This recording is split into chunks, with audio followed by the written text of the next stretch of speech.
We have a pretty nice afternoon on our hands, especially if you're East River. Less smoke, more sunshine, and temperatures in the 70s to around 80 in a couple of areas. Out west, we're warmer in the mid-80s, but we have more smoke to deal with.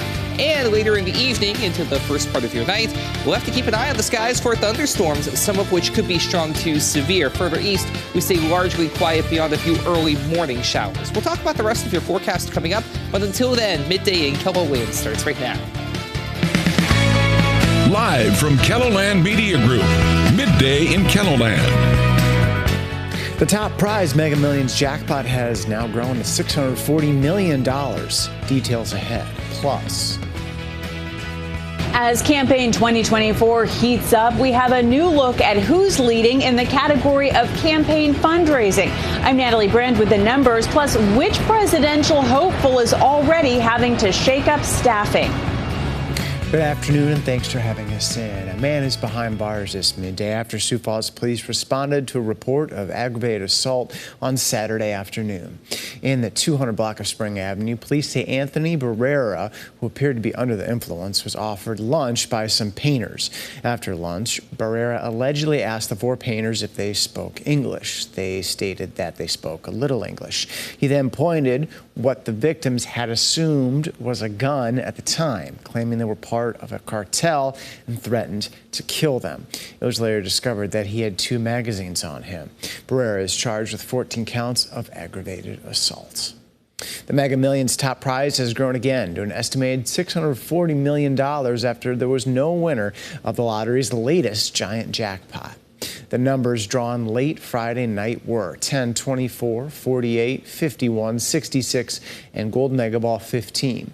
The estimated jackpot in the next drawing tomorrow night would only be distributed to a winner who chooses an annuity paid over 29 years. Mega Millions says the jackpot is the 7th largest in the game's history. Meanwhile, the Powerball jackpot now stands at $900 million for tonight's drawing, despite the long odds of 1 in 302.6 million. Players continue to purchase tickets. The grand prize grows. Turning to weather, we are less hazy today and maybe a bit under average when it comes to temperatures today, Adam? Yeah, all of that especially valid the further east you go. Out west, it's a bit of a different story. We're closer to average on the thermometer, but as you can see behind me on the camera in Rapid City, you're dealing with more low-level smoke. Although if you look at the top of your screen, there is some blue sky up there. We just have to get this smoke scoured out sooner rather than later. I just don't think that's going to be happening this afternoon. So keep that in mind. Air quality is going to be a concern once again, out west especially. 73 for what it's worth in Rapid City, a south wind at 13 miles per hour. Compare that to what we have here downtown, noticeably clearer and cooler as well. 72 at the airport, a light and variable breeze in place.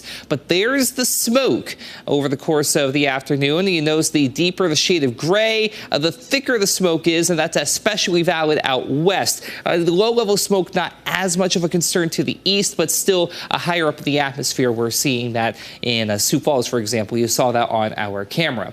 Now, for the next several hours, we're going to continue to see that smoke stay in check, especially if you're East River, not so much to the west. You notice out toward Rapid City, Buffalo, Faith, and to a lesser extent, Mulbridge Pier and Winter will still have to deal with a little bit more of that low-level smoke, at least for a little while longer. Temperatures in the 60s right now for Brookings, Watertown, Sisseton, Ortonville, and then Marshall to Worthington. 70s elsewhere. Again, Spencer is 72, along with Winter and Pier. 75 if you are out towards Spearfish. We have winds that are out of the north if you are East River, south if you're West River. The latter also helping bring in a little more moisture and a little more warmth, which will in turn bring in a little more instability. We do have a slight risk, level 2 in place for severe weather. That's in yellow for basically the entirety of southwestern KELOLAND and then extending as far east as Bonham County and as far north as roughly the Buffalo area. And we have a marginal risk in green for the rest of Harding County, extending south and east through Mitchell into Yankton, Vermilion, and Sioux City. Wind and hail are going to be the main concerns, but it's not going to be the only time we talk about the potential for some stronger thunderstorms. We'll go into more detail on that and the rest of your 7-day forecast coming up. All right, thank you, Adam. When actors joined screenwriters in authorizing a strike last week, it became the first dual strike between the two major unions in about 60 years. Naturally, this event has many major productions on hold for the time being. Gladiator 2 has been delayed by the strike. Marvel's Deadpool 3, Venom 3, Disney's live-action remake of Lilo and Stitch as well. The writer's strike had an almost instant effect on late-night network talk shows, including The Tonight Show starring Jimmy Fallon and The Late Show with Stephen Colbert, as well as Saturday Night Live, axed its last 3 episodes of the season. Meanwhile, production for Netflix's Stranger Things, Max's Hacks, Showtime's Yellow Jackets, and Apple TV Plus's Severance have also shut down. There are 6 months to go until the Iowa caucuses, and new fundraising totals are giving a glimpse inside the presidential campaigns. Former President Donald Trump has a massive lead, while the other candidates are all trying to stand out as Trump's main challenger. CBS's Natalie Brand has details from Washington. Fundraising numbers reflect what many polls say. Former President Donald Trump still leads among the crowded field of GOP presidential hopefuls. The great silent majority is rising like never before. Trump raised $35 million from April to June, followed by Florida Governor Ron DeSantis with around $20 million. We're coming all the way over here. But the DeSantis campaign has already burned through 40% of what's been raised and laid off about 10 staffers last week. The Florida governor is trying to sell himself as the Trump alternative. We're not getting a mulligan on 2024. So are many others in the crowded field, even as the polls show them struggling to break through. What is your path to victory? Through Donald Trump. There's no other way to do it, George. With a big lead in polling and money, Trump isn't giving his opponents a chance to take him on directly, skipping a forum in Iowa last week, and he still hasn't committed to being at the first GOP debate next month.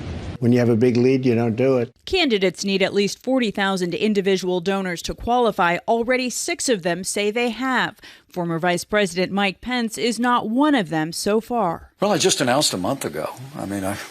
Give me some time. Meanwhile, President Biden and the DNC reported a $72 million haul in the second quarter, giving them a comfy lead against the GOP. Natalie Brand, CBS News, Washington.